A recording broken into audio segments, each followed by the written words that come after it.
Welcome to Suffolk Matters, where all of Suffolk County meets the men and women of Suffolk AME. News, opinions, and insights you won't hear anywhere else. Now, here's our guest host, the Executive Vice President of New York's largest independent union, Suffolk AME's Tom Moran. So good morning, everybody. Welcome to Suffolk Matters. I'm your host today, Tom Moran, the Executive Vice President at Suffolk County AME. Today, my guest is Jamie Atkinson. Good morning, Jamie. Thank you for everything that you do. Good morning. You've had many hats that you've worn in your career. REMSCO board member, Suffolk County Deputy Fire Coordinator, President of Community Ambulance Company, board member of the Suffolk Police Veterans Association, a retired detective in the MTA Police Department, and a former AME member in the Office of Emergency Management, just to name a few.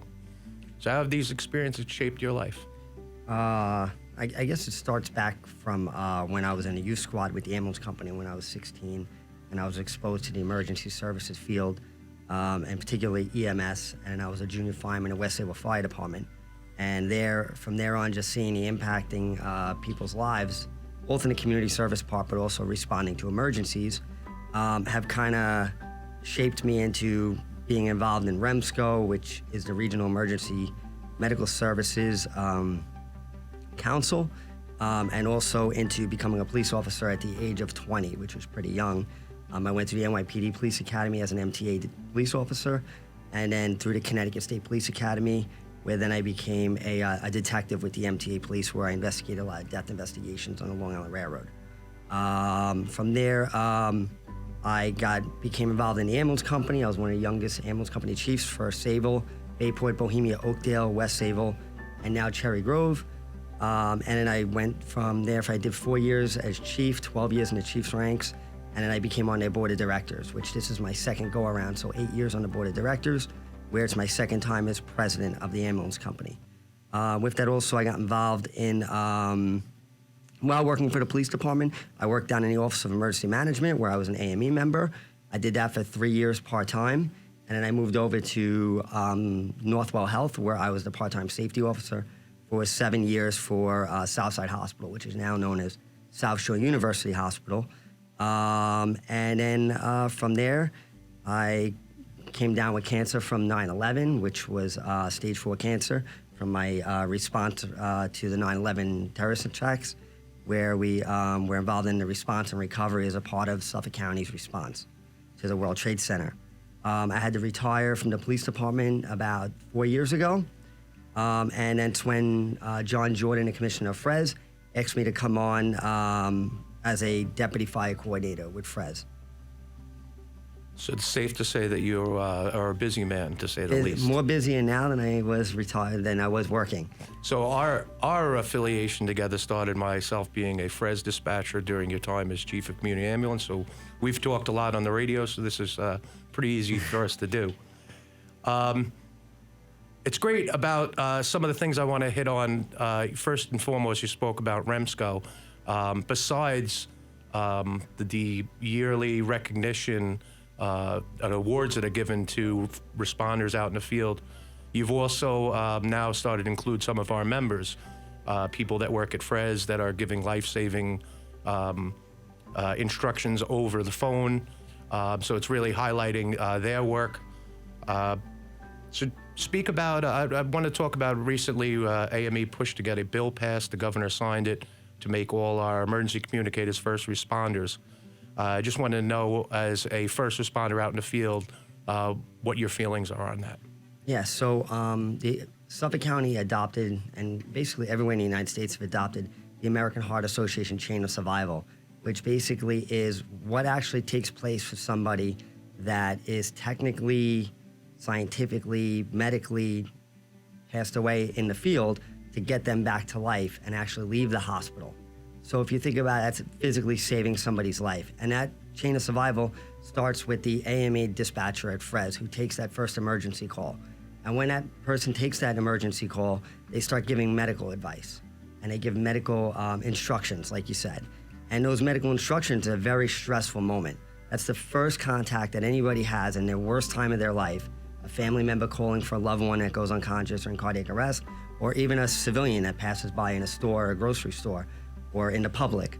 And those life-saving instructions is the first chain. So we need that in order for someone to make it out on the other end to leave the hospital.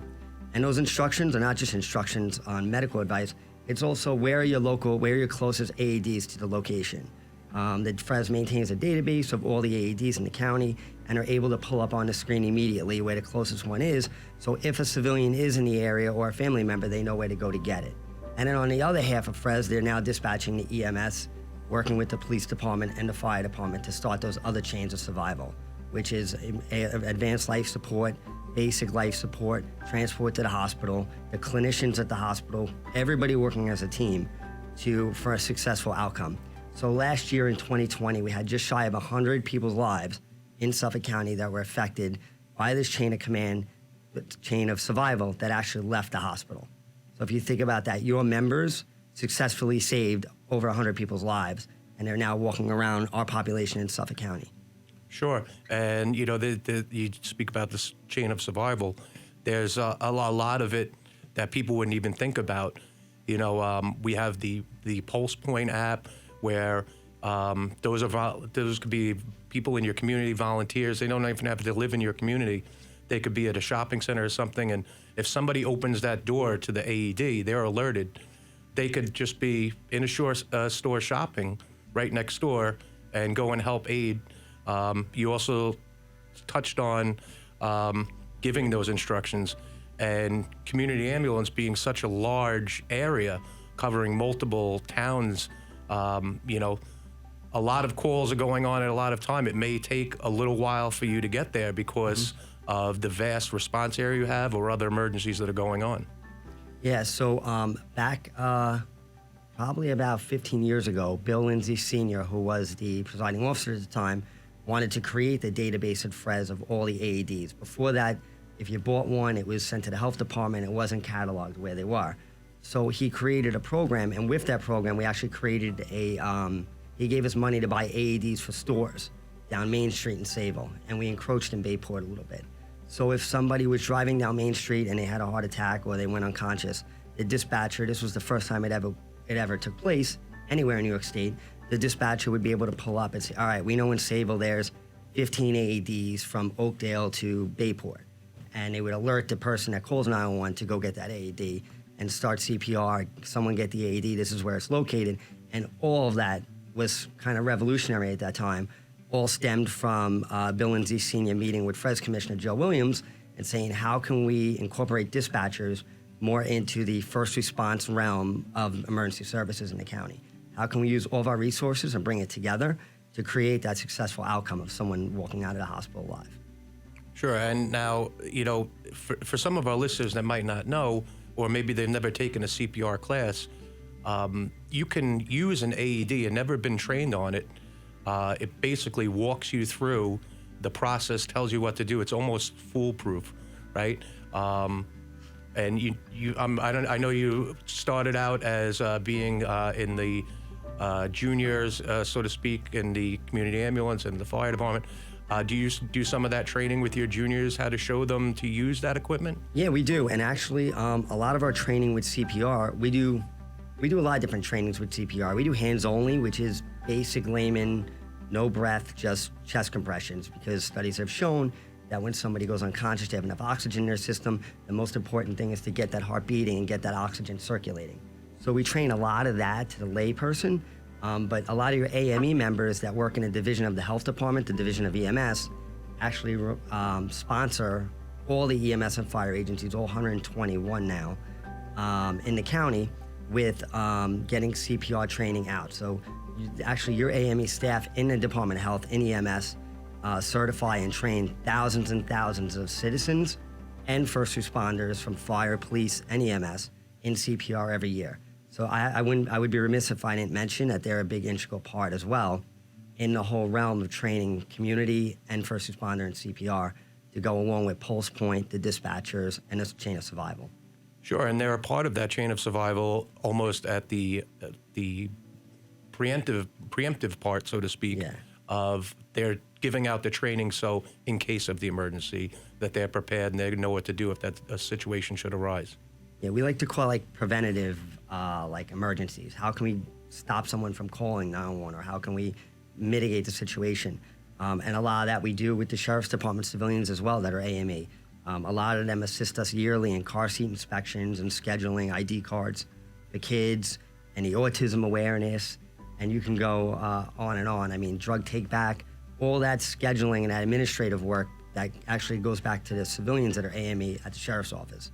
Work with us, I would probably say 8, 9, 10 times a year on setting programs up like that.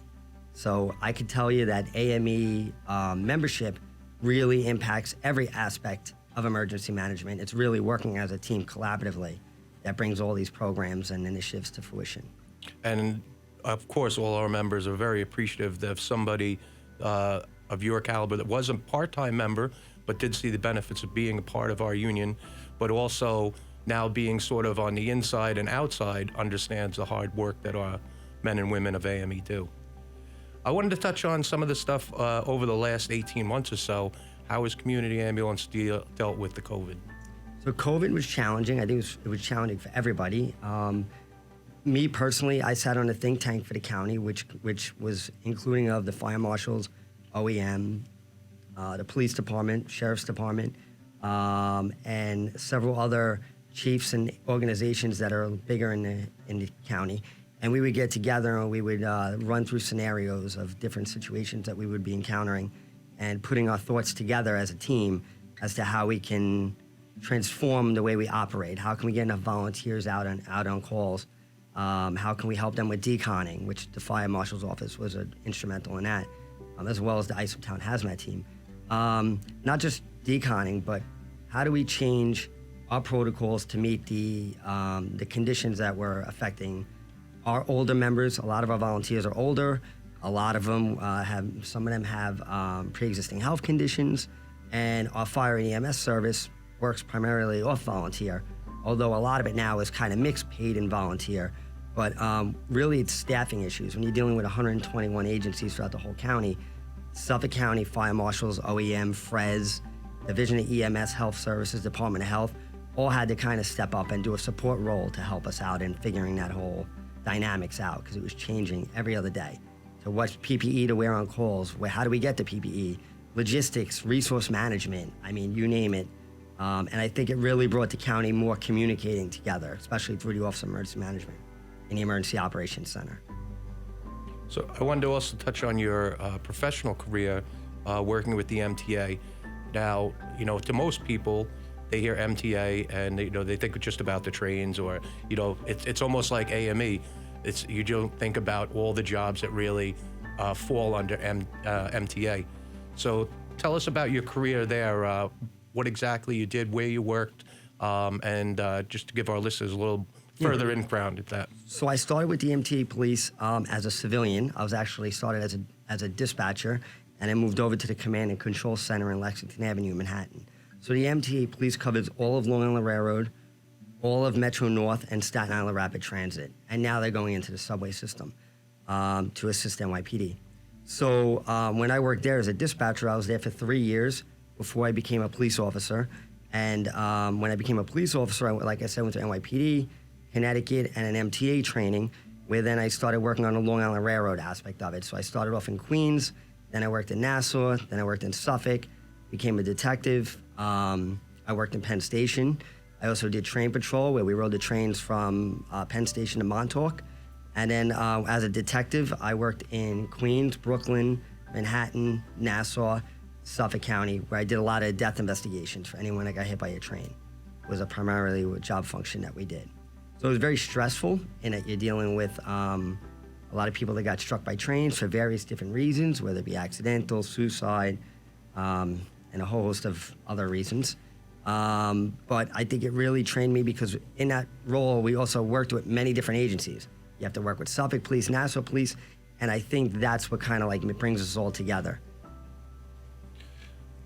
So now I wondered, being that we've just come through with the Thanksgiving holiday, and I'm sure I hope everybody enjoyed themselves, but I want to talk about a great program you organized and AME helped to sponsor that gave turkeys to our local veterans. Yeah, so that was really good. Thank you, your members. Thank you guys for supporting the program. It came about 3 weeks ago. We were talking about how can we give back to veterans in our community, and we came up with the idea of giving out some turkeys.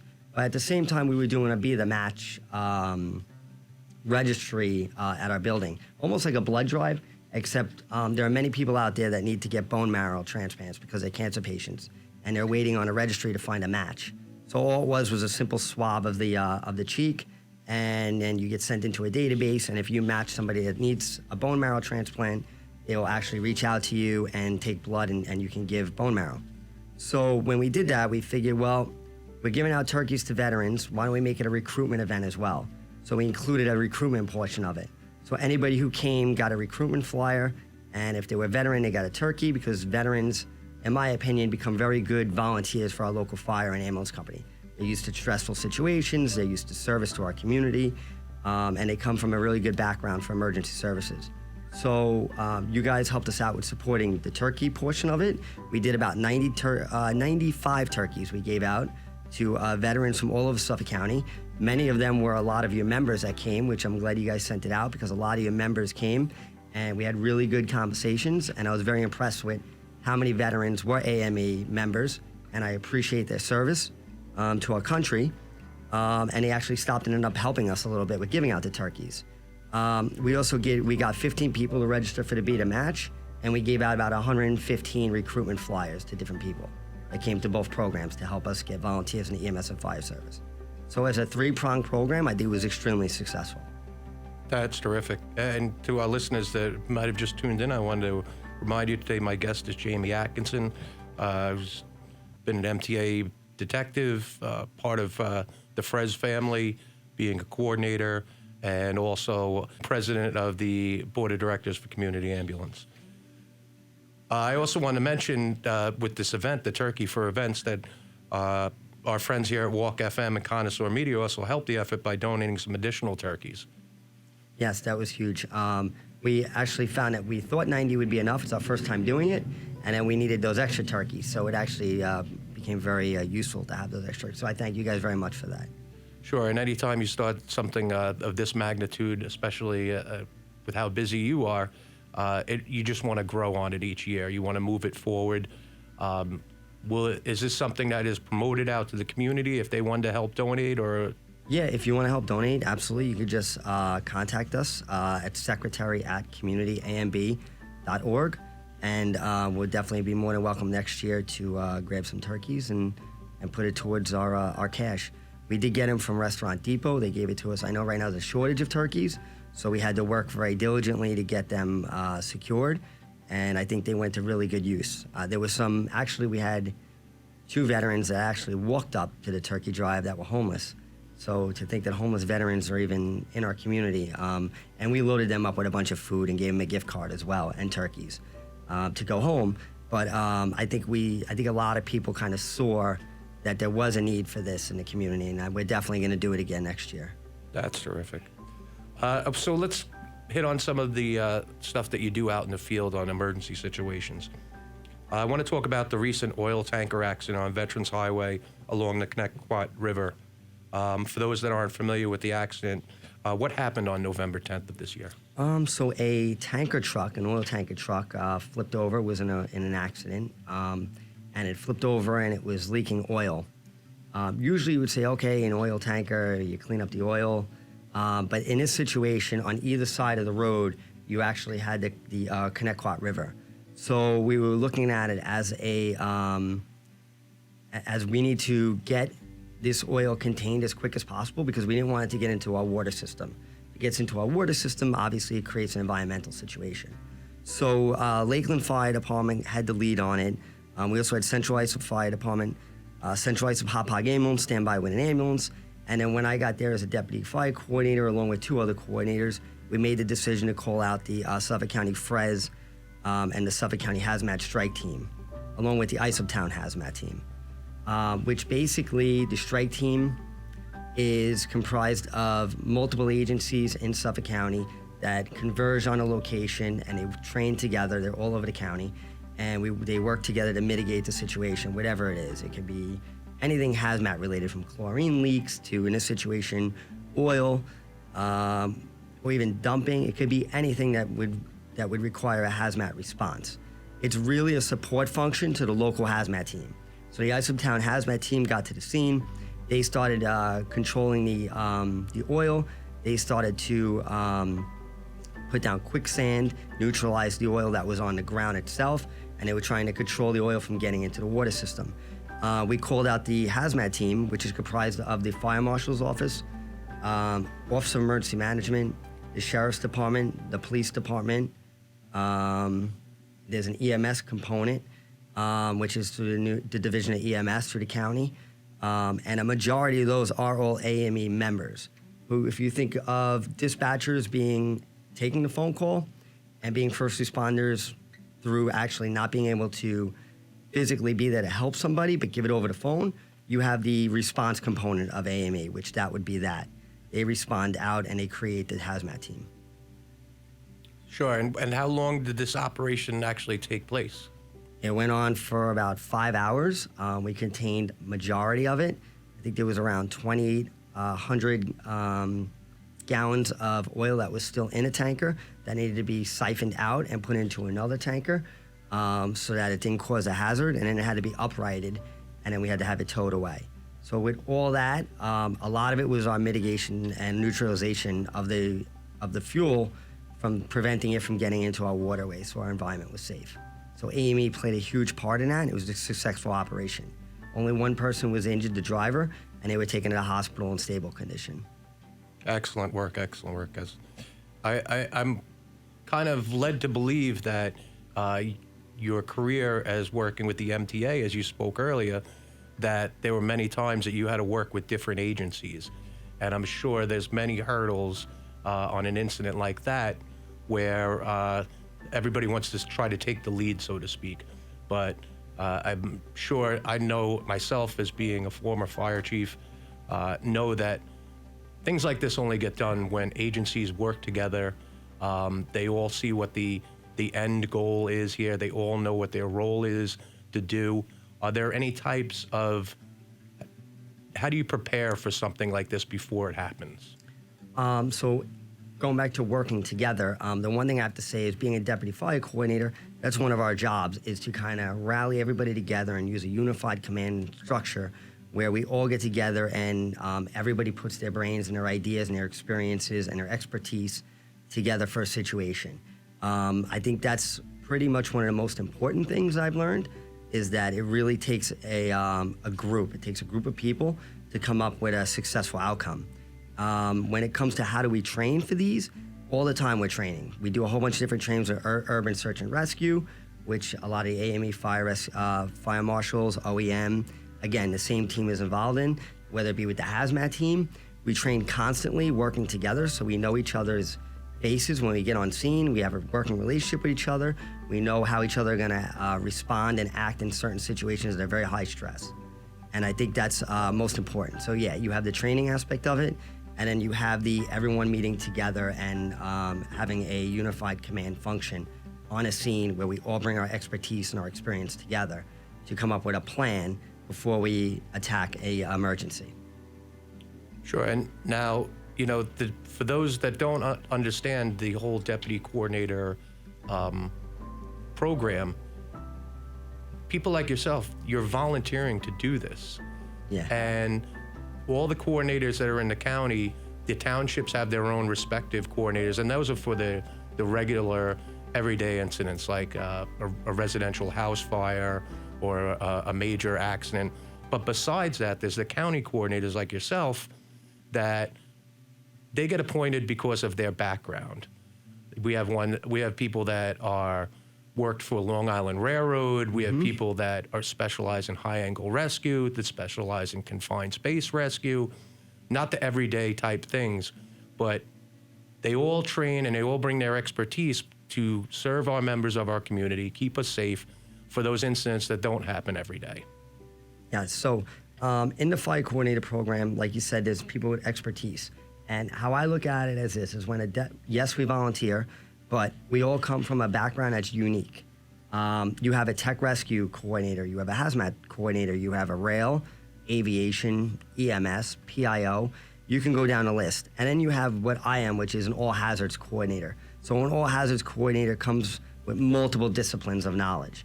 So you might be able, like my particularly is EMS, police, railroad, and you could put it all together and try to basically give assistance, or I like to call consult with the chief to give your personal experiences and knowledge to help that chief or that local department make the appropriate decisions on a scene.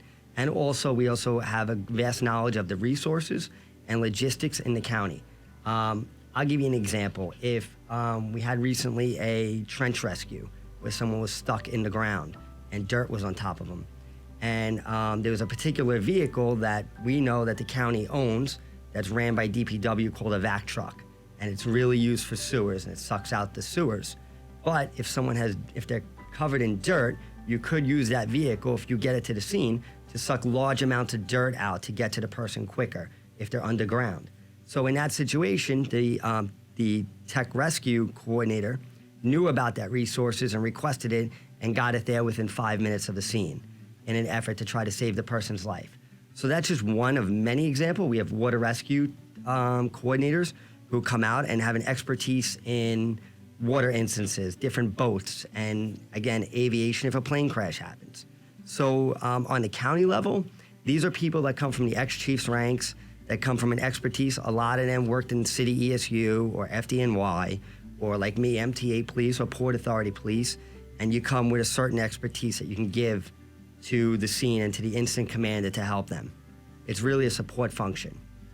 Yeah, and again, all the stuff that we've talked about today is all stuff that happens behind the scene every day that I guess the person just sitting in the public or listening right now wouldn't really understand all that goes into it, all that is available. You talk about the DPW truck, right? Those are our guys that are out there working, you know, and they're using the truck for one function, but then all of a sudden they're called to an emergency scene. That gives them a little pride in the work that they do. But on top of it, you add this into it, they're helping save somebody's life where they were thinking about doing another function that part of the day. Yeah, I call it, in the MTA world, we used to call it the end user, right? So the end user is the person that just goes along with their normal life, and they're not supposed to worry about what happens behind the scenes. All they care about is that if they call 911, that us all are gonna work together to save their life, and that they're gonna get whatever they need because they pay taxes to make sure that their life is saved. And we strive every day to improve that, to make sure that our working relationship together, both civilian and uniformed, work together, and how we can always improve to help that go a little bit smoother. Yeah, that's excellent. You know, Jamie, it's really been a pleasure speaking with you today. I can say you being affiliated with an agency that has community in the name, you are a very community organized and involved individual. I thank you for joining us today. Jamie Atkinson, I hope you and your loved ones enjoyed the holiday, and I thank you for all the work that you do to serve us and the residents of Suffolk County. Thank you so much. I appreciate being invited here today, and I wish all your members a happy holiday. Thank you, everybody. Have a great Sunday.